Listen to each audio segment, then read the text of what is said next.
Hi everyone, मैं सभी divine souls का वेलकम करती हूँ मेरे इस यूट्यूब चैनल पर जिसका नाम है twin flame diva. So last video मैंने जो शेयर करा था ट्रॉमा हीलिंग पर, ये पर्टिकुलर क्वेश्चन है, इसकी एक्सेप्टेंस बहुत ज़रूरी होती है। जैसा कि जो जनरेशनल कर्स है वो सिर्फ और सिर्फ डिवाइन चाइल्ड के थ्रू ही रिमूव करा जा सकता है, कोई नॉर्मल इंसान उसे नहीं कर सकता है, तो चाहे भी तो नहीं कर सकता, पॉसिबिलिटीज ही नहीं होती हैं। तो यहाँ पर जनरली जो चैनल है ट्विन फ्लेम्स के लिए है, ट्विन फ्लेम्स डिवाइन चाइल्ड होते हैं। तो अगर आप एक ऐसी फैमिली में आए हो जहाँ पर जनरेशनल ट्रॉमा है, जनरेशनल कर्स है, जिसे आपको हील करना है, आपकी डिवाइन ड्यूटी है। सो आई गेस मैं इस पर ऑलरेडी आपसे आंसर्स शेयर कर चुकी हूँ, बट लेट्स सी किसे कितना याद है। और ये रियलिटी है, एक्सेप्टेंस है, जब तक आपके अंदर ये नहीं होगी तब तक आप जनरेशनल ट्रॉमा और जनरेशनल कर्स को हील नहीं कर सकते हो। सवाल है कि अगर आप एक ट्विन फ्लेम हो, आप एक ऐसी फैमिली में आए हो जहाँ पर आपको पता है, श्योरिटी है कि एंसेस्ट्रल कर्स है, जनरेशनल कर्स है या फिर जनरेशनल ट्रॉमा है, तो जो सवाल है कि आप डिवाइन चाइल्ड हो तो आपको इतने सारे पेनफुल एक्सपीरियंसेस से क्यों गो थ्रू करना पड़ा। ये हीलिंग बिना ट्रॉमा के गो थ्रू करे क्यों पॉसिबल नहीं थी। जहाँ पर जनरेशनल कर्स होता है ना, वहाँ पर आप जो चीज़ें एक्सपेक्ट नहीं कर सकते हो ना, वो भी एक ट्विन फ्लेम गो थ्रू करता है और करती है। It is about both the genders. तो आई एम श्योर कि सारी चीज़ें मैं यहाँ पे नहीं शेयर कर पाऊंगी, बट देन जिसने भी जो चीज़ें गो थ्रू करी है उसको पता होगा। तो कहने का मतलब है कि यहाँ पे जो कुछ पर्टिकुलर एक्सेप्टेंस है उसका होना बहुत ज़रूरी है अगर आपको इसे हील करना है। क्यों? क्योंकि जब भी आप इसे हील करने चलते हो तो कार्मिक्स के द्वारा बड़े सारे गेम्स खेले जाते हैं, और यहाँ पर हो सकता है कि कोई ज़बरदस्ती डायरेक्ट फाइट्स ना हो, कुछ मैनिपुलेशन यहाँ पे ज़रूर चलता है। तो अगर आप उसमें फंस गए तो आपको अगेन बहुत ज़्यादा आपका टाइम जाएगा। जिन्होंने वीडियो सुने होंगे ध्यान से, मैंने आई थिंक 2 से 3 वीडियोस पे शेयर करे हैं। मेरा भी ये सवाल था जब मेरी अवेकनिंग हुई है कि आखिर इतनी सारी चीज़ों से मुझे गो थ्रू करने की क्या ज़रूरत थी।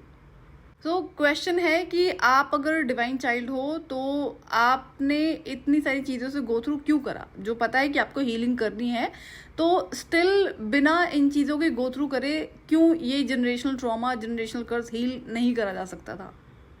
क्या रीजंस हैं इसके पीछे। जितना जल्दी और जितना अच्छे से आप इस रियलिटी को समझ जाओगे उतना थोड़ा सा आसान आपके लिए हो जाएगा जनरेशनल ट्रॉमा और जनरेशनल कर्स को हील करना। आसानी से मतलब है यहाँ पर जो टाइम जो बहुत लंबा खिंचता है लोगों की लाइफ में, जैसे कि 2020 में जब मेरी अवेकनिंग हुई है तो मेरा ये सवाल था और जवाब मुझे मिल गए थे, लेकिन जो 3.5 साल में मैं कंप्लीट कर पाई तो मैंने बैक टू बैक काम करा इस पर।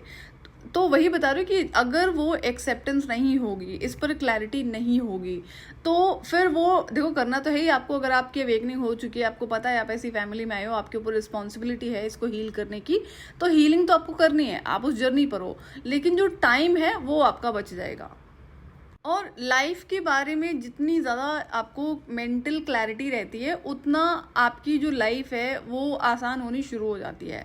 अगर एक कंफ्यूज इंसान किसी भी तरह की स्पिरिचुअल प्रैक्टिसेस करेगा या करेगी या कोई और डिसीजन मेकिंग की कोशिश करते हैं तो वहाँ पर गलतियाँ होने के बहुत हाई चांसेस होते हैं।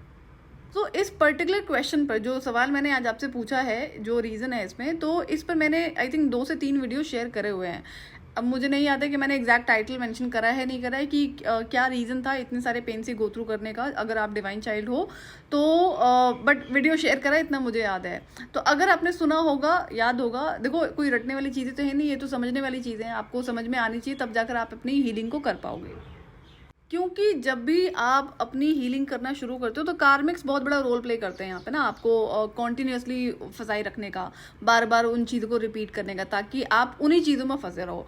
और ऐसे ऐसे इवेंट्स होते हैं आप मेंटली और इमोशनली ज़रूर हर्ट हो जाओगे।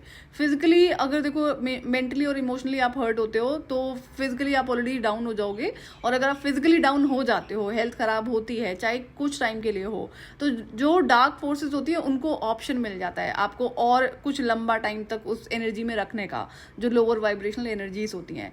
तो ये चीज़ें जब मैंने समझी तो मैंने अपनी हेल्थ को बहुत प्रायोरिटी बनाया था, अपनी सिर्फ फिजिकल हेल्थ को नहीं, इमोशनल हेल्थ को भी, कि चाहे जो मर्जी हो जाए मेरा ऑल टाइम खुश रहना, बैलेंस में रहना बहुत ज़रूरी है अगर मुझे इस हीलिंग को करना है तो। सो अगर आप एक डिवाइन चाइल्ड हो, आपको पता है कि आप एक ऐसी फैमिली में आए हो, तो आप केपेबल हो इस जनरेशनल कर्स को रिमूव करने में, हील करने में, जनरेशनल ट्रॉमा को हील करने में, तभी आपने इस पर्टिकुलर फैमिली में जन्म लिया। तो अभी ठीक है, कोई बात नहीं, टफ होता है, बट आप केपेबल हो, इसीलिए आपने ये रिस्पॉन्सिबिलिटी ली थी, कोई थोपी नहीं जाती डिवाइन चाइल्ड्स पर। सो आप अपने थॉट्स को शेयर करना, चाहे आपके अपने हैं या फिर जो मैंने शेयर करा था, अगर आपको याद है वो भी आप शेयर कर सकते हो कमेंट सेक्शन में। और अभी कम्युनिटी सेक्शन में मैंने अपडेट कर दिया था कि मैं ट्रैवल पर बिजी हूँ, अभी कुछ टाइम थोड़ा सा और लगेगा मुझे, again back to back travel है तो टाइम जाता है और पॉसिबिलिटीज़ नहीं होती हैं वीडियोस शेयर करने की। सो मीनवाइल ये जो क्वेश्चन है ये आपको हेल्प करेंगे, जो मेंटल क्लैरिटी है फर्दर वो एक्सपैंड होता है आपका माइंड, जो आपकी सोचने की शक्ति है, इससे जितना ज़्यादा आप अपने माइंड को क्लियर करोगे उतना ज़्यादा आपको आगे बढ़ने में, असेंड होने में काफ़ी हेल्प होगी। और अगर आप नए हैं मेरे चैनल पर, तो नए लोगों के लिए डिस्क्रिप्शन बॉक्स में मैंने एक वीडियो का लिंक शेयर करा हुआ है, आप मेक श्योर उसे ज़रूर सुन लें।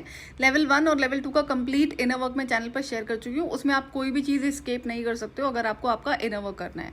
स्टेप बाय स्टेप चीज़ें ही आपको करनी होती है और करना शुरू कर सकते हैं अगर आप एक रियल ट्विन फ्लेम है। सारे वीडियोस के थ्रू इन्फॉर्मेशन मैंने शेयर करी हुई है, और इनकेस अगर आपका कोई पर्सनल सवाल है तो पर्सनल सवाल का जवाब मैं आपको सिर्फ सेशन के अंदर ही रिप्लाई करती हूँ। सेशन आप कैसे बुक कर सकते हैं उसके लिए भी एक वीडियो का लिंक मैंने डिस्क्रिप्शन बॉक्स में शेयर करा हुआ है। किसी भी पर्सनल सवाल का जवाब मैं आपको कॉमेंट या फिर ईमेल के थ्रू रिप्लाई नहीं करती हूँ। इस टॉपिक से रिलेटेड अभी मैं आपसे 2 से 3 सवाल और पूछूंगी, वो अगेन इंटरकनेक्टेड है, जिस पर क्लैरिटी होना आपके लिए ज़रूरी है। सो आज के लिए इतना ही, मैं आपसे फिर मिलूंगी नेक्स्ट वीडियो में। टिल देन आप अपना ध्यान रखिए और डिवाइन से कनेक्टेड रहिए।